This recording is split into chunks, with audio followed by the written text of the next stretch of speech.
APJ sir வாழ்க்கை வரலாற்றை படிச்சு புல்லரிச்ச ஒரு சம்பவம். அவரு பறவைய பாக்குறாரு சின்ன வயதுல, தான் ஒரு ஏர் பைலட் ஆகணும்னு முடிவு பண்றாங்க, ஒரு விமானி ஆகணும்னு முயற்சி பண்றாரு. அதற்காக கடுமையான பயிற்சி பண்றாரு. இன்டர்வியூ போய் அட்டன் பண்றாங்க. 8 பேர் அந்த இன்டர்வியூல பங்கேற்கிறாங்க. அதுல 7 பேர் செலக்ட் ஆயிட்டாங்க சார். ஏபிஜே சார மட்டும் ரிஜெக்ட் பண்ணாங்க.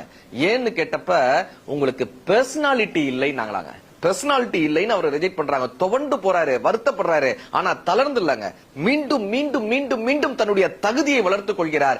எந்த விமானியாக ஆக முடியாத ஒரு சூழ்நிலை ஏற்பட்டதோ, எந்த விமானிகளால் அவர் நிராகரிக்கப்பட்டாரோ, அத்தனை விமானிகளும் வணக்கம் சொல்லக்கூடிய நிலையில், அத்தனை விமானிகளும் விமானத்தின் மூலமாக வட்டமிட்டு அவருக்கு வணக்கம் சொல்லக்கூடிய நிலையில், இந்திய நாட்டினுடைய முப்படைகளின் தலைவனாக, குடியரசுத் தலைவராக உயர்ந்து நின்று தன்னம்பிக்கையின் அடையாளமாக இருந்தார் ஏபிஜே சார்.